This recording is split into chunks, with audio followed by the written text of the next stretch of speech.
would say, God love you, no seats, holy mackerel. It's good to be back in Vilnius, a nation and a region that knows better than anyone the transformational power of freedom. You know, it showed the world that the strength of a people united cannot be denied. And together with your brothers and sisters in Estonia and Latvia, you helped end the era of division through the power of connection. The Baltic Way, not the Berlin Wall, became the symbol for Europe's future. And later, when the Soviet tanks sought once more to deny your independence, the people of Vilnius said no, no, no, no. And in January of 1991, tens of thousands of citizens, unarmed and unyielding, came for their own accord, standing as one to protect the TV tower, to shield the Supreme Council, and defend freedom. 14 heroes tragically lost their lives. Hundreds were wounded. But the whole world saw that decades of oppression had done nothing to dim the flame of liberty in this country. I mean it. It's consequential. The light of Lithuania, you kept it strong, you kept it bright, and you kept the light shining. Here in Vilnius and in Washington, D.C., where the yellow, green, and red of your flag flew every day, this past year, we've celebrated 100 years of unbroken diplomatic relationship between the United States and the Baltic states. America never recognized the Soviet occupation of the Baltic. Never, never, never.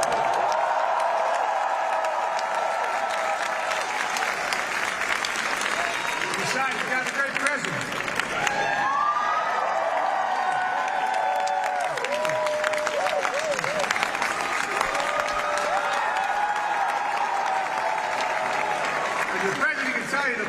Between Lithuania and American people have never faltered. And just 7 months after the bloody January crackdown, the first foreign visitor to have their passport stamped here in Lithuania with visas to this new reborn state were a plane load of Lithuanian Americans from Chicago, Illinois. And their families are still proud of that.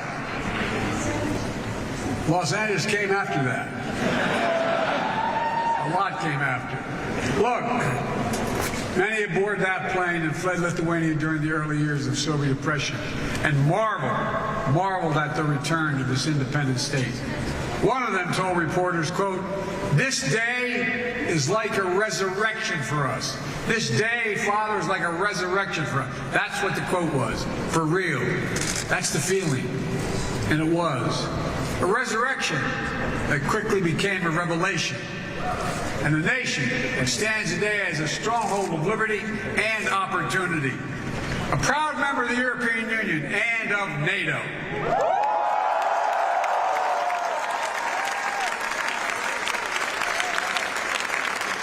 I had the great honor as the United States Senator of championing Lithuania and other Baltic states to join NATO in 2004. Wasn't I brilliant doing that? But all kidding aside, think about how it's changed things. Think about what's happened. Now, over the last few days, as President of the United States, I had the honor of participating in an historic NATO Summit hosted by Lithuania, where we welcomed NATO's newest ally, Finland, and reached agreement to bring Sweden into the alliance as soon as possible.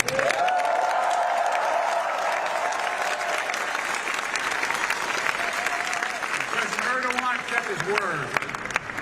We've witnessed your historic journey, and I'm proud to call Lithuania friend, partner, and ally. Ally.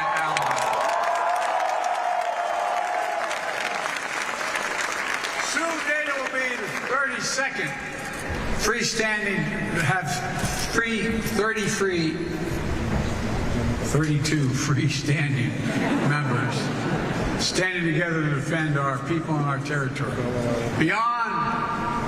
Beyond all the rest, bound by democratic values to make us strong, and by our sacred oath, that an attack against it is a sacred oath. Attack against one is attack against all. because each member of NATO knows that the strength of our people and the power of our unity cannot be denied. If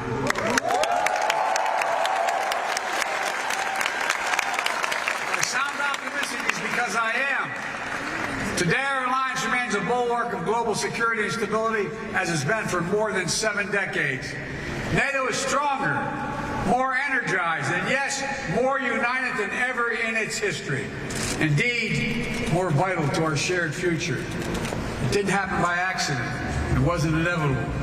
When Putin and his craven lust for land and power unleashed his brutal war on Ukraine, he was betting NATO would break apart. He was betting NATO would break. He thought our unity would shatter at the first testing. He thought democratic leaders would be weak, but he thought wrong. Faced with the threat,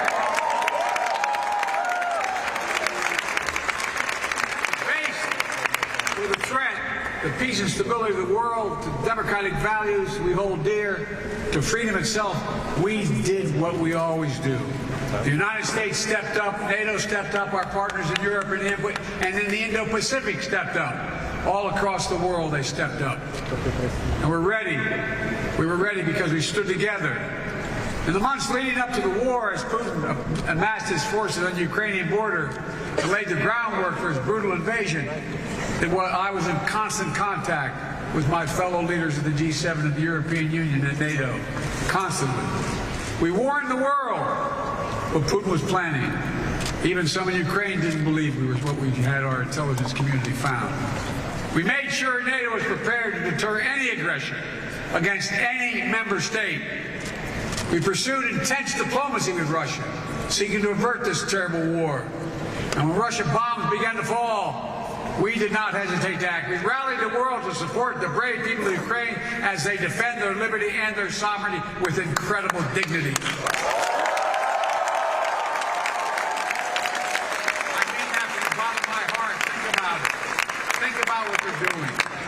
After nearly a year and a half of Russia's forces committing terrible atrocities, including crimes against humanity, the people of Ukraine remain unbroken. Unbroken. Ukraine remains independent. It remains free. And the United States has built a coalition of more than 50 nations to make sure Ukraine defends itself both now and is able to do it in the future as well. Since this war began, I've stood with President Zelensky, as I just spent about an hour with him, both in Washington, Kyiv, in Hiroshima, and now in Vilnius, declared to the world what I say again: we will not waver. We will not waver. I mean that. Our commitment to Ukraine will not weaken. We will stand for liberty and freedom today, tomorrow, and for as long as it takes.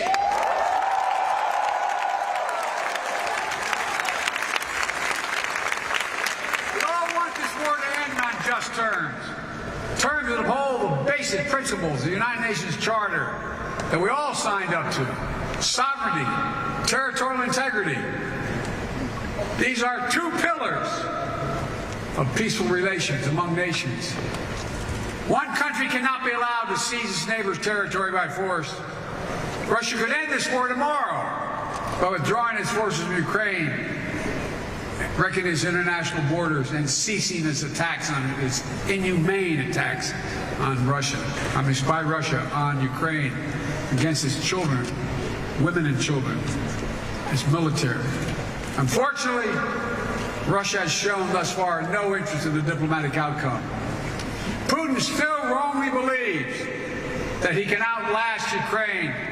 He can't believe it's their land, their country, and their future. And even after all this time, Putin still doubts our staying power. He's still making a bad bet that the conviction and the unity among the United States and our allies and partners will break down. He still doesn't understand that our commitment, our values, our freedom is something he can never, never, ever, ever walk away from. It's who we are.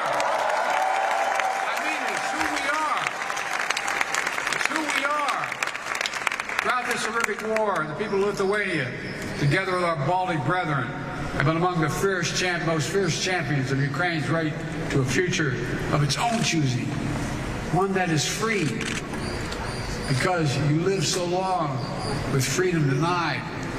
Many of you who are older know better than anyone how precious the right to determine your own future is.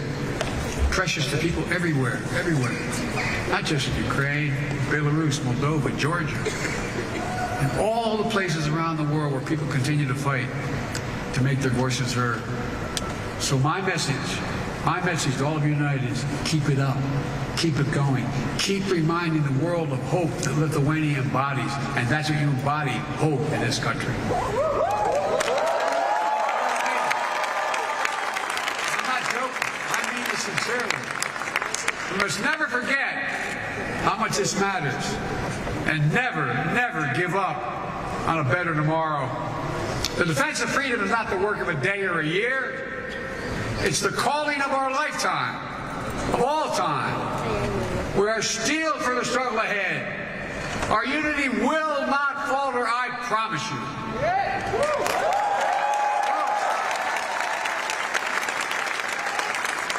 As I look around the world today at a moment of war and peril, a moment of competition and uncertainty, I also see a moment of unprecedented opportunity. Unprecedented opportunity to make real strides toward a world of greater peace and greater prosperity, liberty and dignity, equal justice under the law, human rights and fundamental freedoms, which are the blessing and birthright of all of humanity. That is the world the United States is working toward.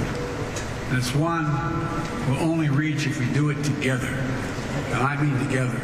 We need to take the same spirit of unity, common purpose, determination that we've demonstrated in our response to Russian aggression in Ukraine and bring more partners along as we continue working to build a world we want to live in and a world we want for our children. My friends, at the most fundamental level, we face a choice. It's not hyperbole. We face a choice. A choice between a world defined by coercion and exploitation, where might makes right, or a world where we recognize that our own success is bound to the success of others. When others do better, we do better as well.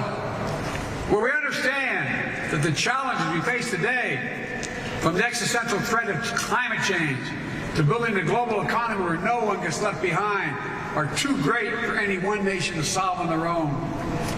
And that, to achieve our goals and meet the challenges of this age, we have to work together. And I mean this sincerely. The world's changing. We have a chance to change the dynamic. That's why I've been so focused as president on rebuilding and revitalizing the alliances that are the cornerstone of American leadership in the world. These past years, we brought the transatlantic partnership to new heights, reaffirming the importance of the relationship between Europe and the United States as an anchor to global stability. The idea that the United States could prosper without a secure Europe is not reasonable. We've also elevated it. It really isn't. Not a joke.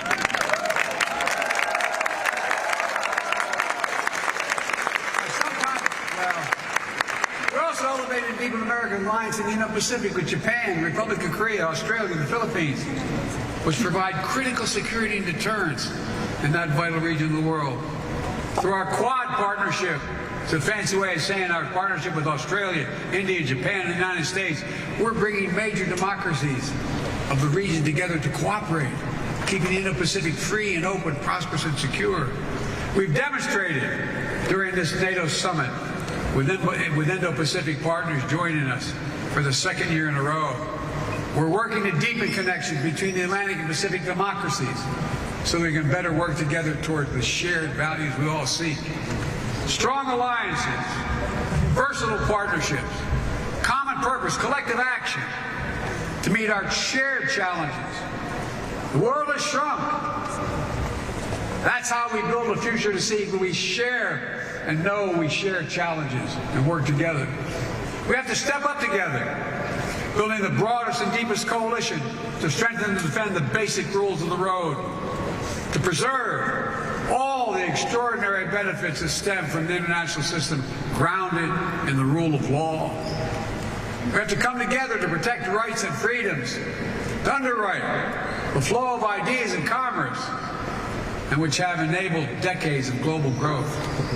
Yes, territorial integrity and sovereignty, but also principles like freedom of navigation and overflight, keeping our shared seas and skies open so that every nation has equal access to our global common space. And as we continue to explore this age of new possibilities, an age enabled by rapid advances in innovation, we have to stand together and ensure that the common spaces of our future reflect our highest aspirations for ourselves and for others. As my dad would say, that everybody has treated with dignity. So that artificial intelligence, engineering, biology, and other engineering emerging technologies are not made into weapons of oppression, but rather used as tools of opportunity.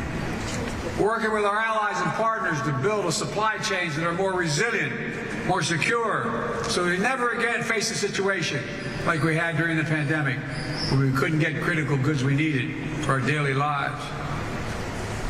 You know, we all must summon the common will to actually address the existential threat of accelerating climate change. It's real. It's serious. We don't have a lot of time. It is the single greatest threat to humanity. It's only by working together that we'll prevent the worst consequences of climate change from ravaging our future, that of our children and grandchildren. We also have to recognize our shared responsibility to help unlock the enormous potential that exists in low and middle income companies around the world. Not out of charity, because it's in our own self-interest. We all benefit when more partners stand together working towards shared goals. We all benefit when people are healthier and more prosperous. And that's not again hyperbole, it's true. We all benefit when more entrepreneurs and innovators are able to pursue their dreams for a better tomorrow. You know, so we need to update our tool set, better address the needs of today in this interconnected world.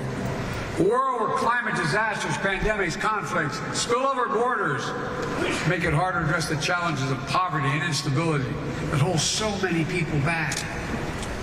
That's why the United States is leading an effort to transform the multilateral development banks, like the World Bank, help them better address the global challenges while enhancing their core mission of reducing poverty and boost shared prosperity.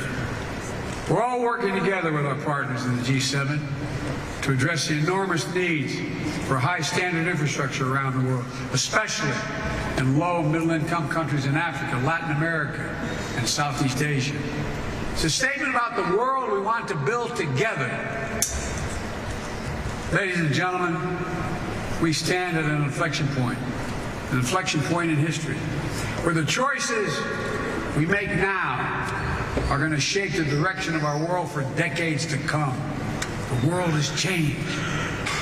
Will we turn back naked, unchecked aggression today to deter other world would-be aggressors tomorrow? Will we staunch the climate crisis before it's too late? Will we harness the new technologies to advance freedom, or will we diminish it? Will we advance opportunity in more places or allow instability and inequality to persist?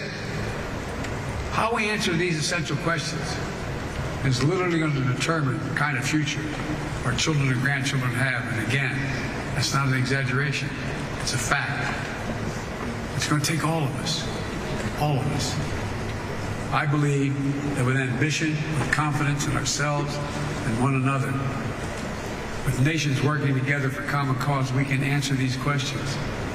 We can ensure the vision we share, the freedoms we cherish, are not just empty words in a troubled time, but a roadmap. I mean this literally, a roadmap, a plan of urgent action toward a future we can reach if we work together. Folks, the road that lies before us is hard. It will challenge us, summon the best of ourselves, to hold faith in one another, and never give up, never lose hope, never. Every day we have to make the choice. Every day we must summon the strength to stand for what is right, to stand for what is true, to stand for freedom, to stand together That, my friends, is the lesson we learned from history and the history of Lithuanian story.